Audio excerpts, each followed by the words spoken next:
I think what we're seeing here is the DSS, the Department of State Service, in the past few days embarked on a series of special sting operations involving some judges of the Supreme Court, Appeal and High Court, explaining that the operations were based on allegations of corruptions and other acts of professional misconduct by a few of the suspected judges. Now, I had assumed that the sting operations that were carried out were separate to the eventual arrests that were made. Is that the meaning that you get as well?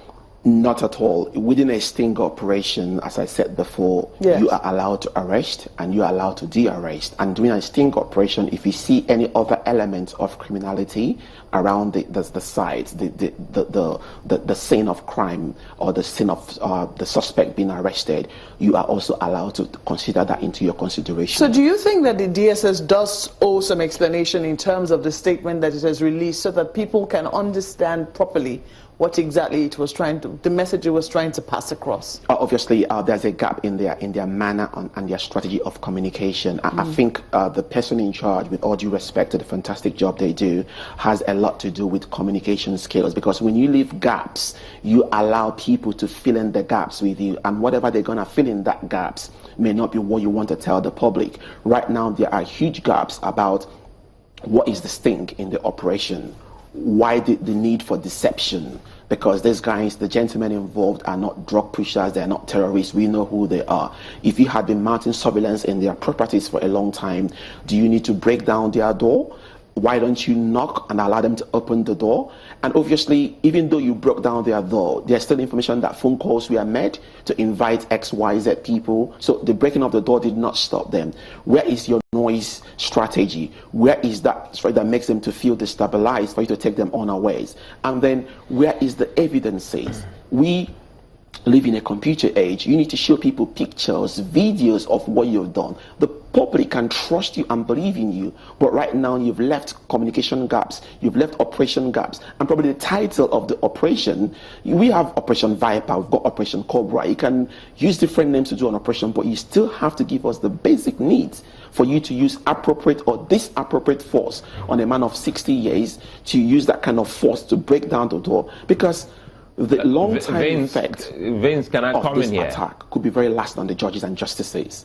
They may develop health problems. We were speaking to someone yesterday, I think Mr. Etok, who said that he doesn't think that the DSS will just go and break down doors.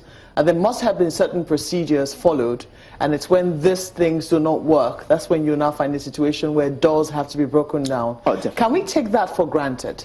Oh, no, you can never take. The DSS, when they go for an operation, they've got a right to safeguard their members in the operation. You've got an operation team of 50 men, you have to look at their life and their health and their safety in the operation. Anything that's going to put their lives into danger, you have to have a contingency plan to curtail it and control it. At times, lives can even be lost. It's part of life, it's part of their job. But the bottom line here is, for you to break down a door, you should give the public, people are yearning for that information to convince us the reasons why you have to not just to break the door, but break the frame of the whole door completely.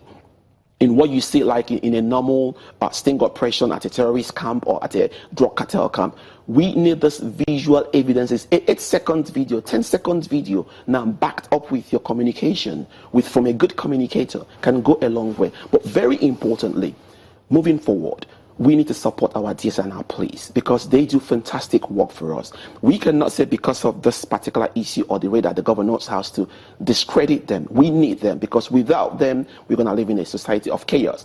We need to review what they're doing. And I'm saying once again, they need more support from the public. But do you think that, because I would assume that breaking down that door would have taken some time. And in the course, one would have thought that, whoever will be in the house should be able to come out and say, no, there will be no need for that. Submit themselves for whatever procedure the DSS had in mind.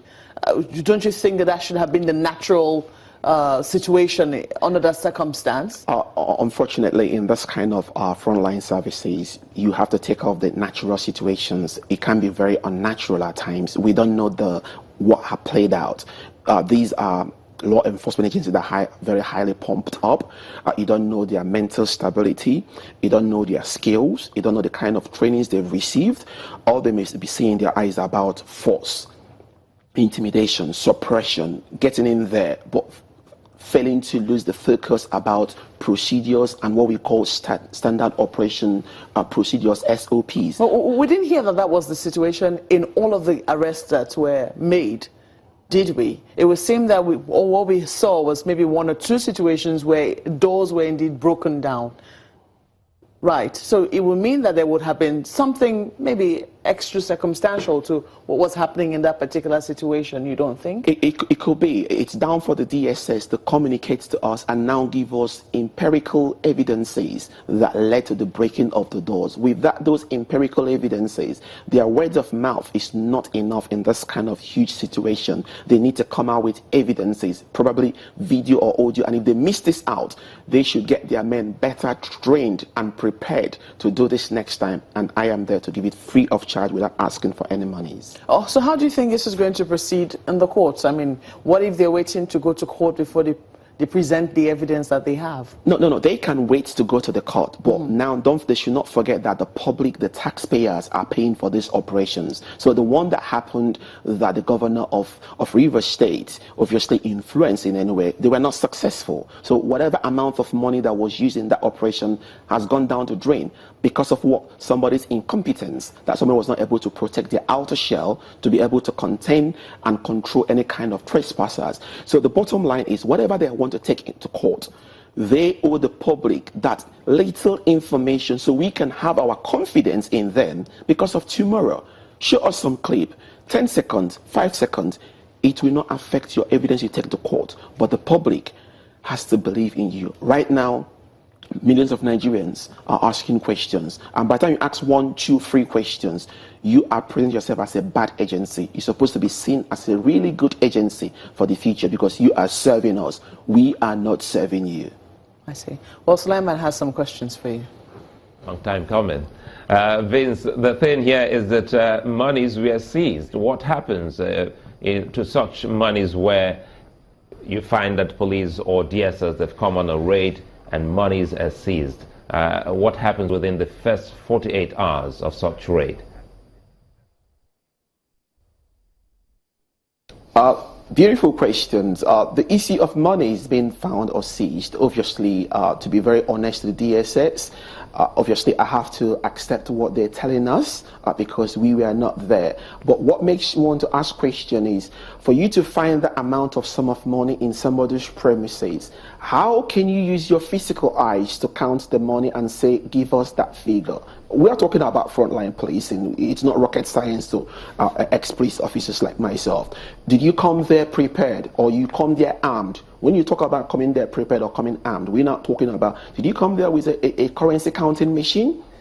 Can you show us evidence of where exactly the money was found? If it was found under a closet, on top of a closet, inside a storage room, can you show us evidence of you and your men counting this money in a machine to actually substantiate your allegations? So when you bring all this element into the issue of the money, when you bring in the element, it's a sting operation, that we know that the background of a sting operation is deception. How can you convince us that is not propaganda, that is not treachery, that is not make-believe? So it's the onus is on them to show to us that we can trust them. But we must still, I repeat, we must respect the jobs they are doing for us. Then what's the process of return of any monies or property that is not wanted in court? Oh, obviously, I believe they're dealing with very intelligent members of the public that are very experienced in their legal rights. Fantastic question there from you. However, my fear could be, what if these gentlemen that were arrested were not very popular? They're not celebrities. If it's just a normal Tom on the street that was arrested, what could have happened to the person? What kind of rights can they say? However, when it comes to returning of the money, I think it's down to the law court. It's down for them to use due diligence and go to the court and speak their big grammars and get that sorted. But if they found that kind of money in your house, do they have a right to pick it up? I think it's a huge amount of money to keep at home. If you that in England, obviously you're going to have lots of questions to answer. It's a huge amount of money to keep at home. It doesn't mean that you're a criminal, but it's a huge amount of money to keep at home because you expose yourself to criminality, you expose yourself to armed robbers. And if you're very secretive, the law enforcement shouldn't know that the money is there. So that means a lot of people know that the money is there. So it's not right. So I think they've got right to correct, to stop keeping such amount of monies at home. But the banks has to be very friendly to keep this money safe and not conniving in the background to expose people or to get people for their money to be seized. So we've got a lot of issues in society that we have to deal with, but I still respect our police always. So whose responsibility it is to arrange for repairs, maybe of damaged doors or damaged properties? That's a very sad part of our sting operations. Unfortunately, at the moment as it is, the targeted gentlemen have to repair their own doors by themselves. The police don't go around repairing doors. They're not carpenters. However, at the end of the day, if the law court find that what they've done to these gentlemen isn't right, they haven't got a right to do what they did or break the doors, there may be a level of compensation. Your closing moments now, quickly. How would you suggest that the DSS proceeds to ensure that the public is on its side in this battle, this fight against corruption? All right. First of all, I'm going to give you three reasons. Number one, even though there are controversies as to whether or not they should be involved in the fight against corruption, but how would you say that they have the public on their side every time? Training, number one. The operations shows a lot of signs of incompetence in the operation management. The operational manual, they have to look into it, look at the trainer, see what they can do better for them. Number two, they have to actually bring in body cameras to take them to such operations to help them. And finally, they need to actually understand the properties of appropriate force. So you don't use undue force for certain members of the public. You cannot use kind of force on a 90-year-old man to what you used to a 20-year-old man. And finally, proper communication, proper lines of communication, being proactive and not being reactive. Make sure the gaps are not there. Make sure that they give the public what they desire without hiding information from the public. Make sure they are seen to be seen as a really good service, not to be seen as a bad service. They should do better with their communication, their training, and bring in technology. Not just go and buy a camcorder from the shelf and tomorrow they can edit the facts. They have to use proper serial numbering that the operator cannot review, so we can have trust. Right now, those are what they needed to do right now to get them better. Well, thank you so much, Vince Onyekwelu. We've been speaking with Vince Onyekwelu, who is a former British police officer.